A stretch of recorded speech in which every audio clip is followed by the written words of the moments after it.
Today we continue the series on the last three superpowers, and in this current section we're looking at the bear, and we're looking at the passage of scripture that speaks about the bear being instructed to arise and to devour much flesh. And so the passage of scripture that we use for our text regarding this discussion is in Daniel chapter 7, verse 2 through to 5.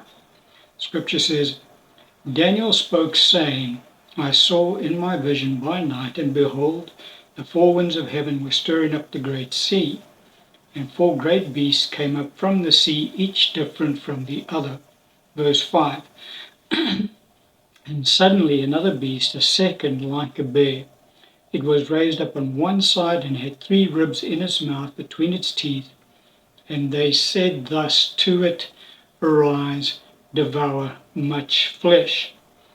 And so we've discussed up to until now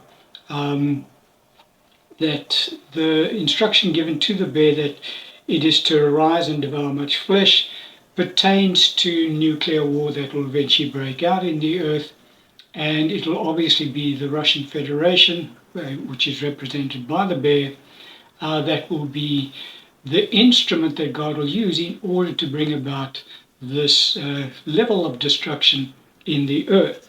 And so we've discussed so far the destructive power of nuclear weapons per se. We've also discussed the various nuclear arsenals held by the various nuclear powers in the world, and the doctrines that those nuclear powers employ in order to use their nuclear weapons. But we also need to just have a brief look at the destructiveness of nuclear war. In other words, what kind of destruction can we see projected as a result of an outbreak of nuclear war? There's a lot of talk about nuclear war these days in the earth, more so than has happened in the past. And it's really because that's really where we are. We're on the brink of a nuclear war breaking out in the earth. So how destructive would a nuclear exchange actually be? Well, in order to address that issue, we can look at a simulation model that was developed in 2020 around this concept, and I'm going to read the outcome of that particular model when they processed it. And so it goes in. It begins in this manner. In 2020, a simulation model was developed to see what would happen if approximately 1,100 Russian warheads, which is approximately 17% of their nuclear arsenal, hit the United States of America. The model used unclassified documents on nuclear targeting and open data on the physics of modern weapons and fallout patterns. The model is a realistic simulation of a medium-level strategic attack based on hard science and known targeting strategies. The model simulates an attack lasting 2 hours and striking hundreds of military, government, and economic targets. It comes in two waves. The first wave that destroys government and military installations, followed by a broader second wave against population centers. Such an attack would result in approximately 200 million casualties, which equates to roughly 60% of the population of the USA. This model is an extremely cautious lower limit casualty rate that doesn't take radiation fallout into account. Most of the casualties will be deaths, given there will be little medical resources for the millions of severely injured. Survivors would face a critically damaged and hostile environment. There will be no electricity or communications, as the entire infrastructure would be completely destroyed. There will be no water, while food and fuel supplies will dwindle and then vanish. Millions of injured people would suffer and die due to the lack of medical infrastructure. There would be no outside aid of any sort, as every other part of the country would be in the same straits. Absent a functioning government and society, survivors will have to fend for themselves.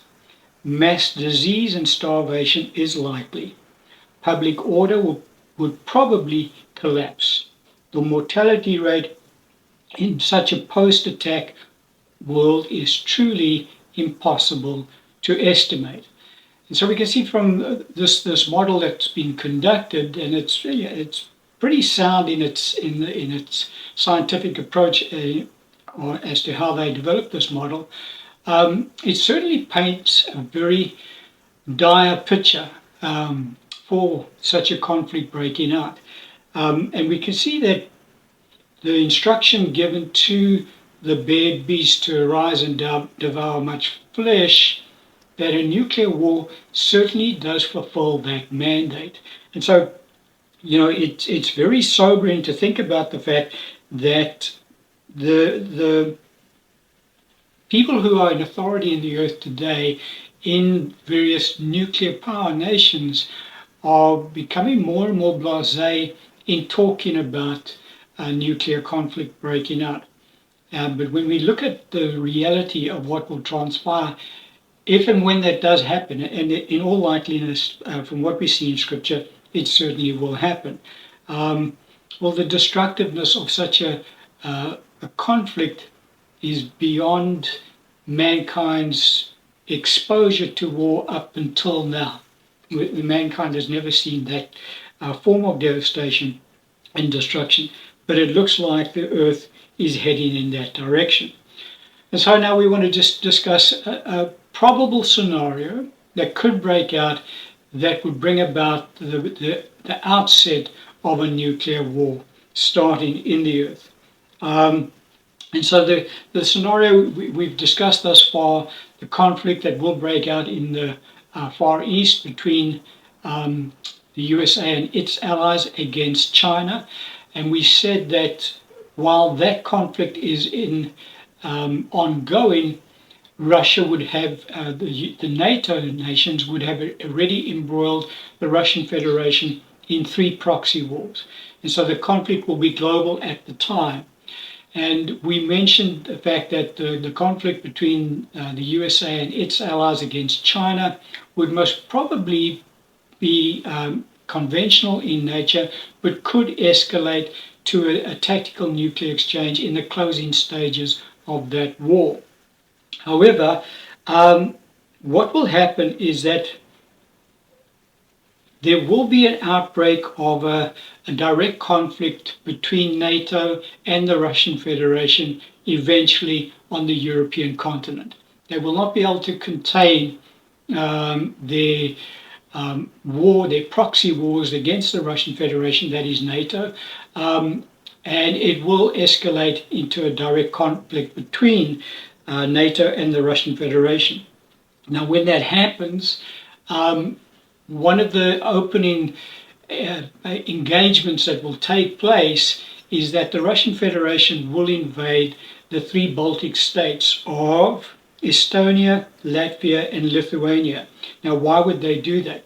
Those 3 Baltic states are on Russia's border, but they separate the Russian enclave called Kaliningrad, and Russia would want to join itself to its enclave in Kaliningrad. In order to get there, it would have to go through those 3 Baltic nations. Now, those 3 nations are very small. They have almost no military of any consequence, but it's amazing to see that those 3 nations are very anti-Russian and are calling for a war, all-out war between NATO and Russia. It's almost like these people have a death wish, but nevertheless, Russia will invade in order to, as I say, join itself to its enclave in Kaliningrad. Now, those 3 Baltic nations are obviously part of NATO. They used to be part of the Soviet Union bloc. When the Soviet Union dissolved, they, over a period of time, joined the NATO alliance. And so obviously NATO would be then obliged to defend them. NATO doesn't have the capacity at this point in time to take on the Russian Federation in a conventional war. Their military capabilities are not anywhere near ready for such a conflict. And so they'll be very quickly overrun by the Russian Federation forces at that time. Now, when that happens, panic begins to set in primarily the United States Military High Command, because they will be at that point losing their confrontation, their war against China, and they will see themselves as beginning to lose the war against the Russian Federation in Europe as well.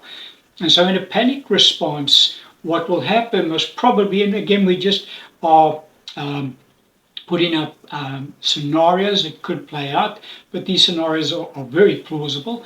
What could happen is that the US High Command would authorize a tactical nuclear strike against the Russian Federation military in order to halt their advance into Eastern Europe.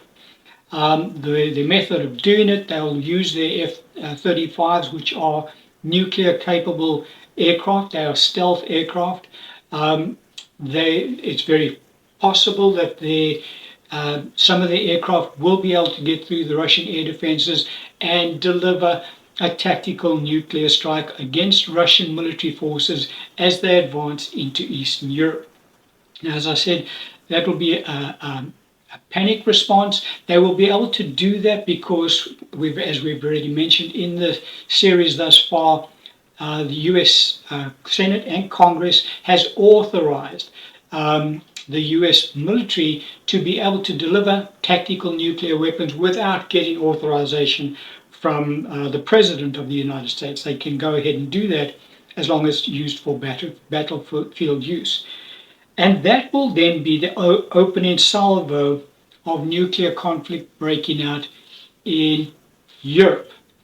The response will be from the Russian Federation, not a tactical response, because we've already mentioned that the Russian Federation have made it very plain that if anybody attacks them with nuclear weapons, they will respond, I'm paraphrasing here, in the strategic.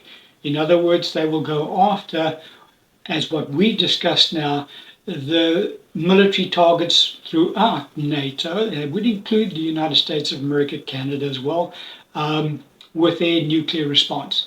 It will be a very powerful response. It will not be, as we can anticipate, there might be a tactical nuclear exchange taking place in the Far East in the closing stages of that war.